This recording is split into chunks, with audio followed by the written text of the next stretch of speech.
मध्य प्रदेश में 2028 के विधानसभा चुनाव को देखते हुए बीजेपी ने आदिवासी क्षेत्रों में राजनीतिक और सामाजिक आधार पर मजबूत करने के लिए नया मॉडल तैयार कर लिया है। पार्टी आदिवासी वर्ग के लिए आरक्षित 47 विधानसभा सीटों पर गांव के समग्र विकास का रोड मैप लागू करने जा रही है। इस योजना को संकुल विकास परियोजना नाम दिया गया है। संकुल विकास परियोजना, जिसके तहत पार्टी बिना सरकारी मदद के आदिवासी क्षेत्रों में शिक्षा, स्वास्थ्य, रोजगार, आजीविका जैसे मुद्दों पर जमीन स्तर पर काम करेगी। बीजेपी जनजातीय मोर्चा ने संसदीय संकुल विकास परियोजना की शुरुआत करते हुए प्रत्येक आदिवासी विधानसभा क्षेत्र में 3 से 4 गांव का एक संकुल बनाने का निर्णय लिया है। हर संकुल में आपस में जुड़े गांव और ग्राम पंचायतों को शामिल किया जाएगा ताकि विकास कार्यों की निगरानी और क्रियान्वयन सरल बने। इस मॉडल का उद्देश्य ये है कि जनजातीय सिविल सोसाइटी और स्वयंसेवी इकाइयां मिलकर बिना सरकारी सहयोग के इन गांवों में जल संकट, पलायन, स्वास्थ्य सेवाएं, स्कूली शिक्षा, रोजगार जैसी प्राथमिक समस्याओं का समाधान कर सके।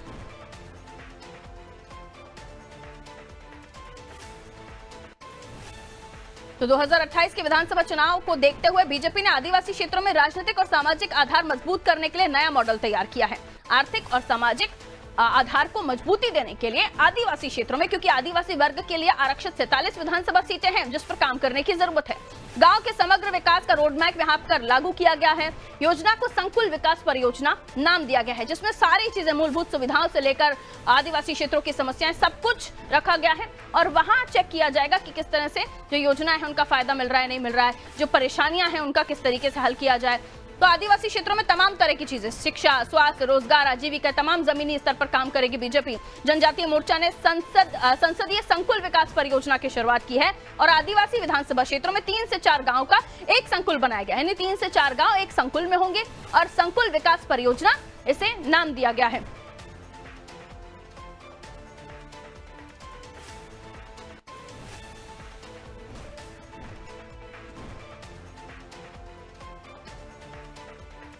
तो आदिवासी सीटों पर बीजेपी का एक क्लस्टर डेवलपमेंट प्लान है जिसे संकुल विकास परियोजना कहा गया है। संकुल में 4 गांव को शामिल किया जाएगा। उन गांव में शिक्षा, स्वास्थ्य, मूलभूत सुविधाएं, तमाम समस्याओं को चेक किया जाएगा और ये जो है आदिवासी विधानसभा क्षेत्रों में ये चीजें की जाएंगी। हर संकुल में आपस में गांव जुड़े होंगे, पंचायतें जुड़ी होंगी, विकास कार्यों की निगरानी और क्रियान्वयन यहां पर सरल हो जाएगा। इस मॉडल का उद्देश्य यह है कि जनजातीय सिविल सोसाइटी और स्वयंसेवी इकाइयां मिलकर बिना सरकारी सहयोग के इन गांव में तमाम समस्याएं, पलायन है, स्वास्थ्य सेवाएं हैं, स्कूली शिक्षा है, रोजगार है, इस पर प्राथमिक जो समस्याएं हैं उनका समाधान कर सके। तो आदिवासियों के लिए आरक्षित 47 विधानसभा सीटें और 2028 से पहले ये एक बड़ा क्लस्टर प्लान आप कह सकते हैं आदिवासियों को साधने के लिए भी, क्योंकि उनकी समस्याओं के लिए ये जो एक प्लान तैयार किया गया है जिसे संकुल विकास परियोजना कहा गया है, ये कितना मजबूती से काम करेगा। आइए मनोज जी हमारे साथ जुड़े हुए, हमारे पॉलिटिकल एडिटर हैं, उनसे और भी हम समझने की कोशिश करते हैं।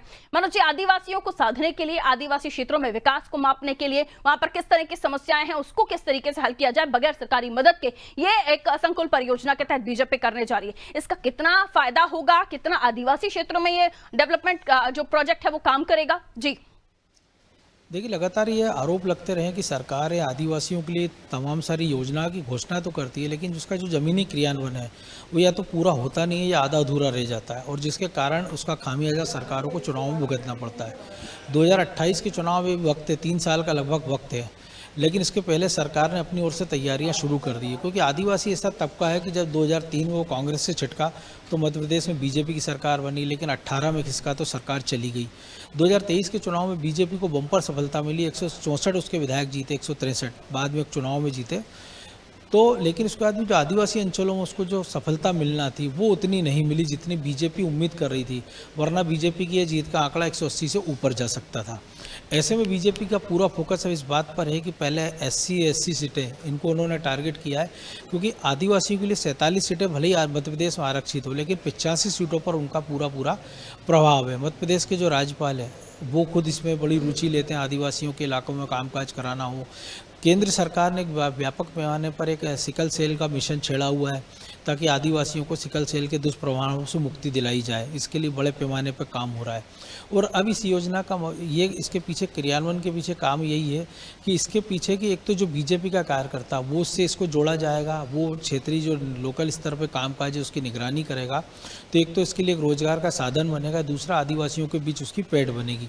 और तीसरा, आदिवासियों को जिन छोटे छोटे काम के लिए कभी तहसील स्तर पर, विकासखंड स्तर पर या शहर स्तर पर भटकना पड़ता था, वो नहीं होगा। और जो जिले में जो डेवलपमेंट होना है ग्रास रूट तक, वो इन तमाम सारे लोगों की निगरानी में होगा। उससे सरकार का संसाधन कम लगेंगे, पैसा कम लगेगा, लेकिन कामकाज ज़्यादा होगा। और उसके बहाने जो 3 साल तक लोग उस कामकाज से, जो आदिवासियों से जुड़े रहेंगे, उनके बीच आएंगे जाएंगे, उनके सतत संपर्क में रहेंगे, तो इसका लाभ पार्टी को अगले चुनाव में होगा। तो पूरा फोकस इसी बात पर किया है, क्योंकि हमने देखा पहले भी क्लस्टर बनाए थे पार्टी ने, जी। लेकिन ये सारी तैयारियां चुनाव के समय होती है या पन्ना प्रमुख को सक्रिय कर दिया जाता है।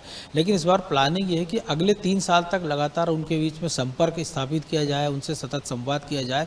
और एक बड़ी संख्या में जो आदिवासी इलाकों में देखते हैं पलायन होता है, कि अभी जैसे फसल के समय हो या दूसरे कामों के समय, बड़ी संख्या में यहाँ के जो प्रवासी वो पड़ोसी राज्यों को काम करने चले जाते हैं।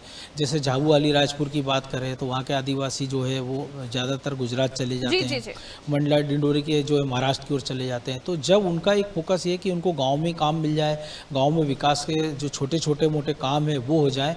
वो मनरेगा के तहत बड़ी संख्या में जो गाँव में काम होते हैं, तो कई बार आरोप लगता है कि मशीनों से काम कराया जाता है। तो उनके पीछे मंशा ये है कि ज़्यादा से ज़्यादा आम लोगों की, आम आदिवासियों की इसमें सहभागिता की जाए, ताकि उसको अच्छा रोजगार मिल जाए, उसके प्रॉपर उस क्षेत्र में काम हो जाए और सरकार के लिए एक नया वोट बैंक तैयार हो सके। बिल्कुल, बहुत शुक्रिया मनोज जी। कुल मिलाकर एक बड़ा वोट बैंक तो होगा ही, सधेगा ही, लेकिन मेन जो है वो समस्याओं का हल। अगर समस्याओं का हल हो रहा है, खासतौर पर पलायन रुकेगा, सरकारी योजनाओं का फायदा, शिक्षा, स्वास्थ्य से जुड़ी हुई परेशानियां, इन सब पर इस क्लस्टर के माध्यम से, इस प्लान के माध्यम से काम किया जाएगा।